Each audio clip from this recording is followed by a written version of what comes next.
Se agora os israelenses estão dizendo que não vão recuar até que a resistência se desarme, eu vejo isso como um conflito. Acho que não há nenhuma chance de o Irã concordar com isso. Se eles fizerem isso, se existe algo que poderia provocar uma revolução colorida no Irã, seria exatamente isso.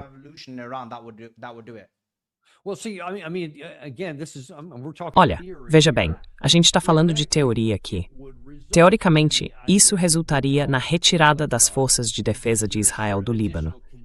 Só que existem outras condições que não foram detalhadas no memorando de entendimento. E o próprio memorando era só um esboço geral, para que tudo pudesse ser negociado depois. Então dá para argumentar que, bom, é justamente isso que está sendo negociado. É sobre isso que estamos discutindo. E enquanto o resultado final for o fim da guerra e a retirada das forças israelenses, ótimo. Esses objetivos teriam sido alcançados. Mas forçar o desarmamento do Hezbollah contra a vontade deles, obviamente não resolve nada. Não vai dar certo esse tipo de coisa que supostamente o Rubio fez, ou com o memorando, porque o Irã nunca permitiria isso.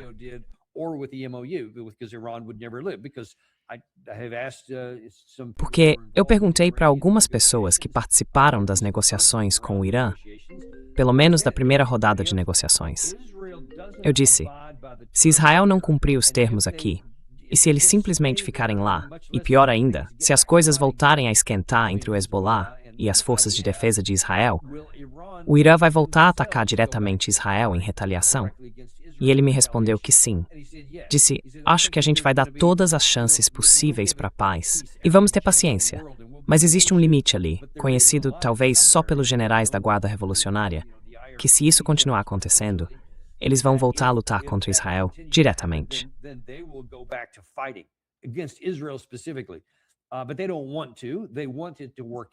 Mas eles não querem isso. Eles querem que tudo se resolva.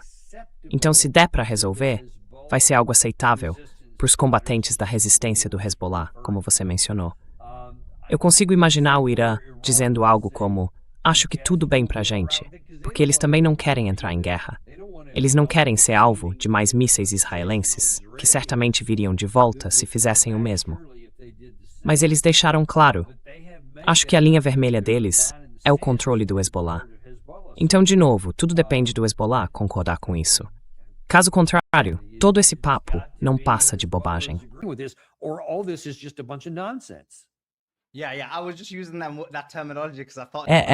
Eu só usei esse termo porque achei que ele era proibido no YouTube. Acho que não é, sabe, a palavra Hezbollah.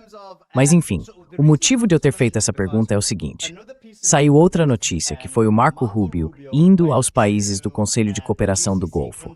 E parece que, bom, na verdade, não é que parece, eu sei bem disso. Existe uma situação em que o Irã está negociando com vários países do Golfo, como a Arábia Saudita, o Catar e outros, como o Paquistão, a Turquia e o Egito. E eles estão planejando fazer uma reunião. Então, tá bem claro que a relação entre o Irã e os países do Golfo está melhorando bastante.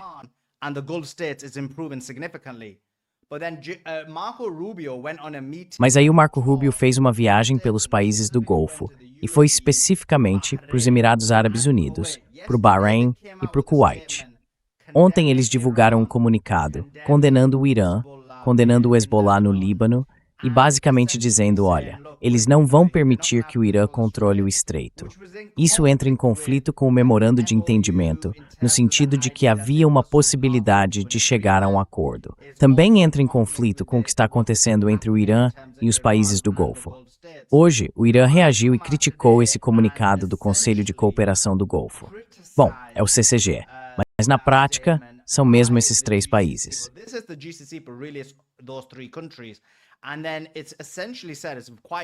E aí, basicamente, dizia o seguinte, é bem detalhado, mas em resumo, dizia, olha, se isso for uma violação, é um ataque contra nós.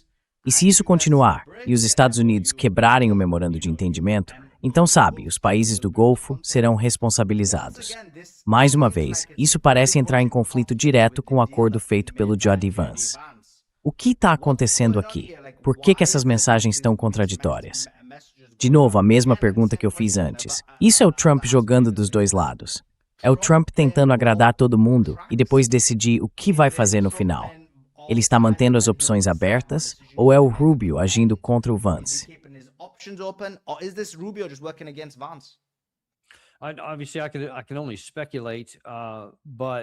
Obviamente, eu só posso especular, mas parece que existe uma certa animosidade entre o J.D. Vance e o secretário Rubio. O próprio presidente Trump parece meio desconectado de tudo isso. Ele não tem sido muito claro sobre, nem sei se ele tem valores, estratégias, limites ou objetivos pessoais que orientem suas ações, sabe? Ontem mesmo eu entrevistei o Tucker Carlson no meu programa e ele me contou sobre essas conversas. Foram 8 ao longo do mês de fevereiro, até o dia 27, antes de a guerra começar. E ele disse que o que mais chamou a atenção dele, e sinceramente também me chamou quando ele contou, foi que o presidente Trump entendia todos os riscos que estava assumindo.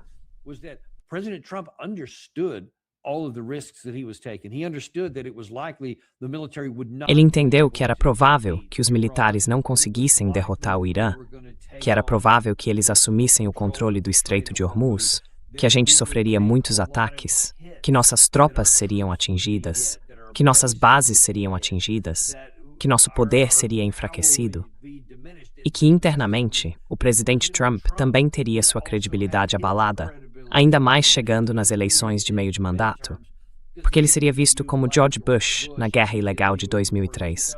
O Tucker me disse que entendia tudo isso, e mesmo assim tomou essa decisão. E isso é irracional, é ilógico, e ainda assim ele fez.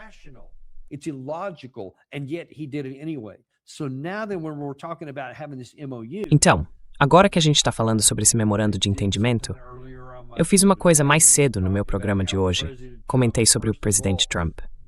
Primeiro, no dia da guerra, ele disse algo como: nós vamos destruir tudo que tem a ver com o Irã. Vamos acabar com tudo isso. A guarda revolucionária tem que se render ou vai enfrentar a morte certa. Uma semana depois, mais ou menos, ele fala: só aceitamos rendição incondicional. E chamou o governo de regime terrorista e tudo mais. Aí depois ele diz: bom, na verdade tudo bem, esses caras são tranquilos. Eles podem manter alguns mísseis. E eu entendo, querem fazer um pouco de reprocessamento, tudo bem também. E aí o que é ontem? Ah, eles são pessoas maravilhosas, são ótimos, vocês deviam visitar o Irã ou algo assim.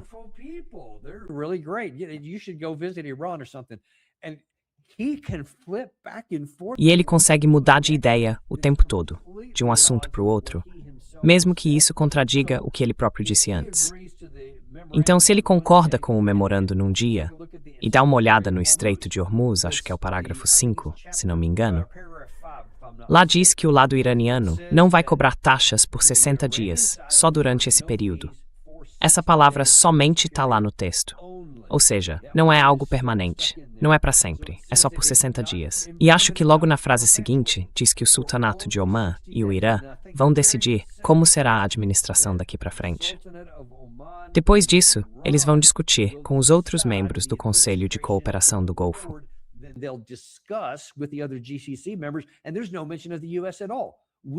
E não há nenhuma menção aos Estados Unidos em lugar nenhum. A gente assinou isso.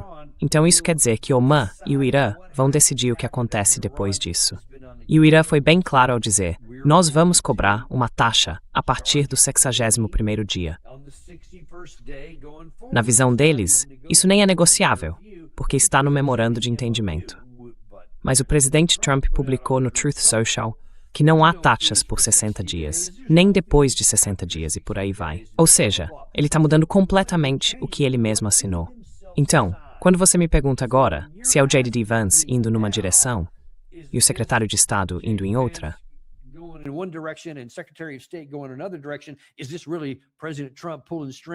será que é mesmo o presidente Trump puxando os cordões e tentando orientar os dois? Eu duvido. E de novo, preciso deixar claro, eu não estou lá dentro. Não tenho nenhuma informação privilegiada sobre essa parte. Mas, só com base no que a gente consegue ver e no que ele tem feito, eu duvido até que ele esteja acompanhando de perto. Pelo que parece, o meu melhor palpite é que o Rubio está agindo por conta própria. E se não for isso, então é uma liderança clara do vice-presidente. Afinal, ele é o vice-presidente, não apenas um membro do gabinete. Então, naturalmente, teria mais peso nessa situação. Mas isso tudo está uma bagunça, Suleiman. Esse é o ponto.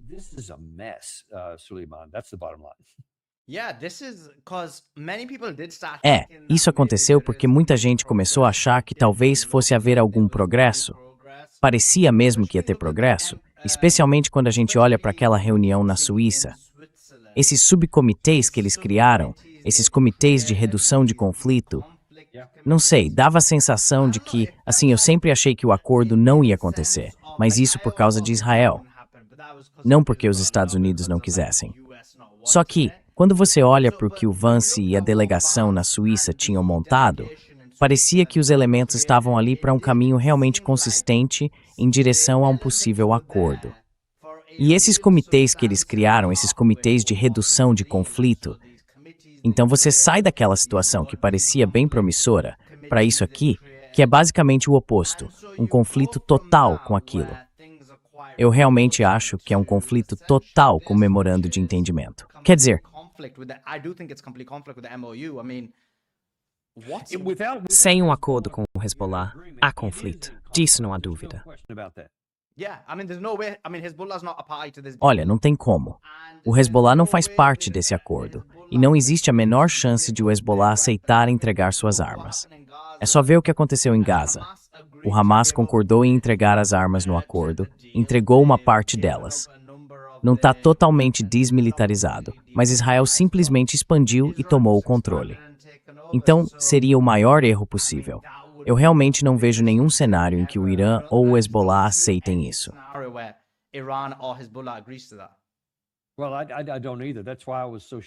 Olha, eu também não entendo. Por isso fiquei tão surpreso com o que você estava lendo aí, porque é ilógico. É irracional. E é irracional até do nosso lado. Porque por que alguém iria se dar ao trabalho de fazer um documento entre o Líbano, os Estados Unidos e Israel, sem incluir a parte que está em guerra, e fingir que isso vai dar em alguma coisa? A menos que a intenção seja só construir um argumento público para continuar a guerra e dizer algo como, a gente tinha um acordo, mas aqueles caras do Hezbollah quebraram, não aceitaram, ou sei lá o quê. Quer dizer, isso é bem fraco, porque se você não faz parte da assinatura, então não quebrou nada. E se foi excluído das negociações, então não houve negociação nenhuma. É como se eu e você decidíssemos. Sabe de uma coisa? Acho que o Irã devia simplesmente abrir mão do controle do Estreito de Hormuz. Aí eu assino um documento com você, e o Irã responde, eu não tô nem aí pro que vocês acham.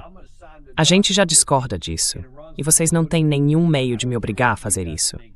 Quer dizer, esse tipo de acordo tem mais ou menos esse valor.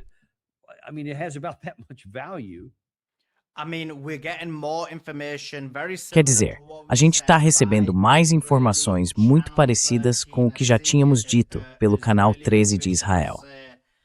Um alto funcionário israelense afirmou que Israel vai continuar mantendo a zona de segurança ao longo da linha azul, dentro do Líbano, até que o Hezbollah e outras organizações que o país considera terroristas sejam desarmadas no Líbano e não representem mais nenhuma ameaça a partir do território libanês, contra o território do Estado de Israel.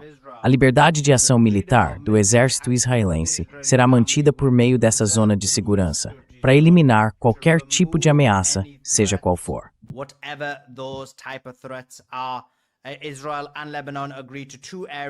Israel e Líbano concordaram em duas áreas próximas à linha azul, onde o exército israelense recomendou a implementação de um programa piloto para o desarmamento do Hezbollah e a transferência do controle para o exército libanês, uma área localizada fora da linha azul e ao sul do rio Litani, e outra fora da linha azul original e ao norte do rio Litani.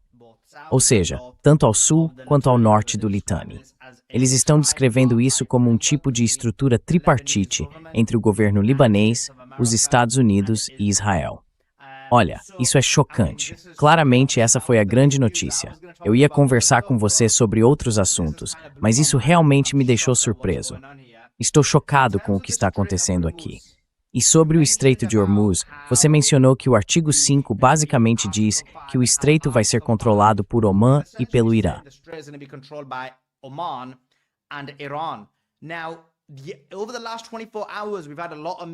Nas últimas 24 horas, a gente teve muitas mensagens confusas por aqui. Eu entrevistei o Larry Johnson, e ele é sempre o cara tranquilo. Aposto que, quando eu tiver essa conversa, ele vai dizer algo tipo, e daí, Suleiman? Relaxa. Mas sobre esse assunto específico, ele acha que é só alguma pessoa aleatória em Omã tentando mandar um sinal contrário. Mas, na sua opinião, a gente tem recebido muitas mensagens contraditórias vindas de Omã. Ontem, saíram relatos dizendo que eles nunca cobrariam nenhuma taxa. Também teve notícia de que teriam criado uma nova rota. Aí os iranianos vieram a público e disseram, olha, nenhuma nova rota vai ser criada sem a nossa aprovação. Só que hoje eles disseram o contrário. Disseram que no futuro vai ter cobrança de taxas e que vão administrar isso junto com o Irã. Muita mensagem confusa saindo de Omã. O que você acha disso? A lot of mixed messages coming out from Oman. What's your thoughts on this? Isso acontece porque tem muita pressão sendo feita nos bastidores, de um lado pelos Estados Unidos e pelos países do Golfo, e do outro pelo Irã. Mas dá para incluir também Israel, talvez a Turquia, o Egito, enfim, vários poderes diferentes, colocando todo tipo de pressão sobre Omã. E eles estão tentando lidar com isso, né? Acho que o que a gente está vendo agora são justamente os resultados dessa pressão toda. Eles se movem para um lado, depois são empurrados para o outro, conforme muda o tipo de pressão que recebem. E olha, é uma situação bem complicada para eles, porque precisam decidir quem é que a gente vai irritar. Porque, não importa o caminho que escolham, alguém vai ficar bravo e vai responder com ainda mais pressão. E se eles cederem a isso, o outro lado vai voltar a pressionar. Então, se alguém vai agir contra os interesses de Omã, de um jeito ou de outro, eles precisam decidir qual opção dói menos, eu acho. E acho que é isso que eles estão tentando entender agora. A gente vê o resultado dessa indecisão toda. E talvez ainda não tenhamos visto o fim disso.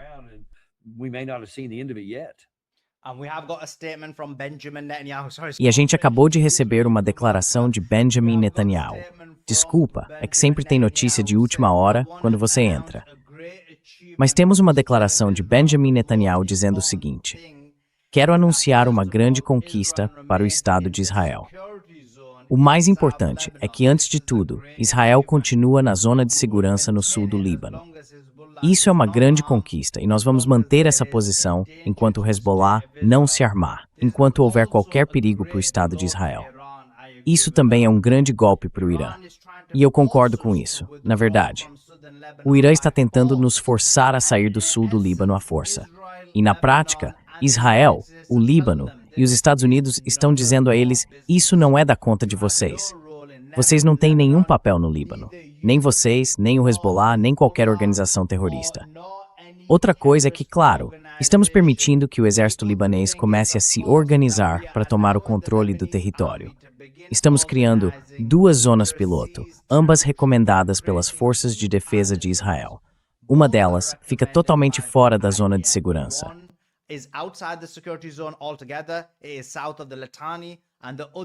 Fica ao sul do rio Litani e o outro fica ao norte do Litani. Uma pequena parte disso é a zona de segurança ampliada que conquistamos nas últimas 2 semanas, e as forças de defesa de Israel não precisam dela. Ele diz que esse é o jeito mais claro. Certo, isso é interessante. Mas nós estamos mantendo constantemente a zona de segurança original, fora do alcance dos mísseis antitanque. Não estamos permitindo que o Hezbollah entre lá, nem a população. Está sendo mantida. E o mais importante é que Israel afirma: a nossa segurança vem em primeiro lugar. Ele disse isso. E está completamente em conflito com o Irã.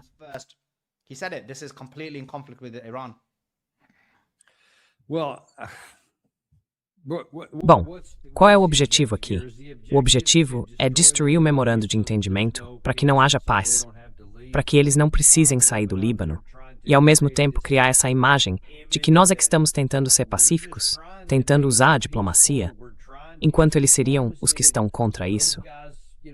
Mas olha, quando você vem a público, como acabou de ler, e diz que isso é um golpe contra o Irã, então não estamos buscando um acordo negociado. Estamos provocando, cutucando o outro lado. E aí eu pergunto, vocês realmente querem voltar a lutar? Porque eu acho que o Irã vai querer. Você mencionou há pouco que existem grupos em praticamente todos os lados que querem retomar a guerra, que nunca quiseram um acordo negociado, especialmente no Irã. not one to go to negotiate settlement, especially in Iran. Obviously, the group that wanted the diplomacy won. Obviamente, o grupo que queria a via diplomática venceu essa disputa interna. Mas houve uma disputa, e ainda tem gente insatisfeita com o resultado. Quer dizer, dá pra ver isso naquele apoio meio fraco do Mushtaq, quando ele disse que concordava com o memorando de entendimento. Ele meio que deixou uma brecha para poder se afastar disso se as coisas não derem certo. E dá para imaginar que o Benjamin Netanyahu quer justamente dar essa saída para ele. Quer que ele volte pro conflito, para poder colocar a culpa no outro lado e, enfim, continuar lutando. Eu não sei. Não sei se isso vai acabar sendo bom para Israel, se ele conseguir o que quer.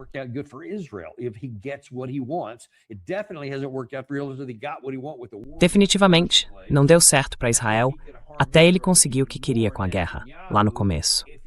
E eu acho que o Netanyahu pode acabar prejudicando ainda mais Israel, se conseguir o que quer agora também. Porque o Domo de Ferro, o Arrow 2 e 3, o estilingue de Davi, o Tad, o PAC-3, tudo isso se mostrou insuficiente para proteger as cidades israelenses. E da próxima vez seria a mesma coisa. Então ele só estaria convidando mais destruição para o próprio país. E isso poderia ser catastrófico. Espero que ele não consiga o que quer dessa vez. Mas, de qualquer forma, não são boas notícias para uma tarde de sexta-feira.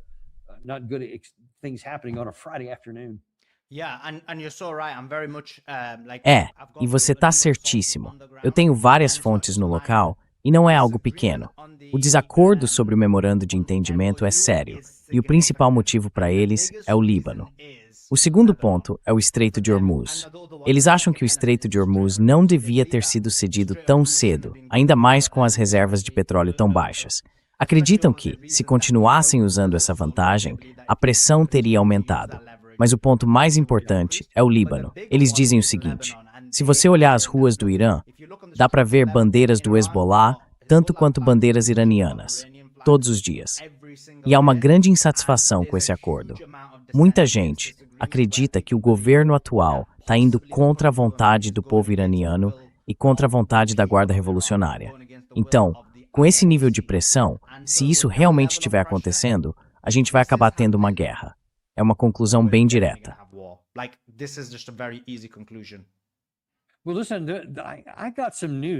Olha, eu recebi uma notícia pouco antes de entrar no meu programa anterior, logo antes de vir para cá. Estavam saindo relatos de que os Estados Unidos tinham dado ordens de redistribuição para todas aquelas forças que entraram em massa na região para começar essa guerra lá em fevereiro. E que agora elas estavam começando a sair. A gente já tinha visto alguns relatos de que algumas tropas já tinham saído. Para mim, isso parecia indicar, e foi assim que eu interpretei mais cedo hoje, tipo, 1 hora atrás. Que bom, talvez a gente tenha cruzado um ponto sem volta aqui.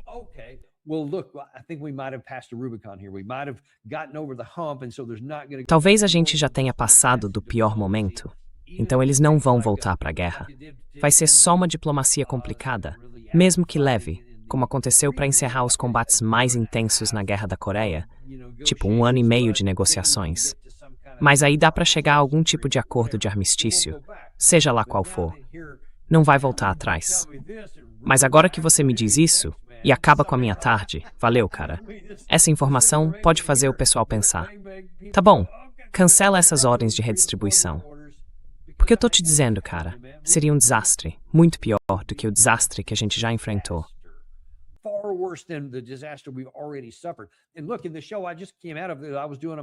Olha, no programa de onde eu acabei de sair, que eu fazia no meu próprio canal antes de vir pra cá, eu estava falando sobre um novo relatório do Wall Street Journal que saiu, acho que foi ontem. Ele mostrava o tamanho do estrago que realmente aconteceu no Bahrein, naquela base naval, e também em outras 20 bases que, segundo a BBC, foram atingidas. Foram 42 aviões e helicópteros danificados ou destruídos, de acordo com o Serviço de Pesquisa do Congresso. E por aí vai, algo em torno de 100 bilhões de dólares até agora. Mas ao longo dos anos, ele poderia somar até 1 trilhão de dólares. E isso sem contar os 13 americanos mortos, os 400 feridos e as bases que a gente basicamente abandonou.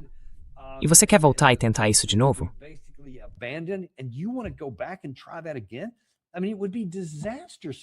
Quer dizer, seria um desastre, Suleiman. Porque alguém, com um mínimo de bom senso, que já viu que o poder militar que a gente tem não é suficiente para derrotar esse adversário. Com as cidades de mísseis e tudo que eles têm, um país enorme, do tamanho de boa parte da Europa Ocidental, por que alguém iria querer voltar atrás e tentar repetir isso? Gastar ainda mais, sabendo que não vai dar certo? Eu realmente não entendo. And it still isn't going to succeed. I don't get it.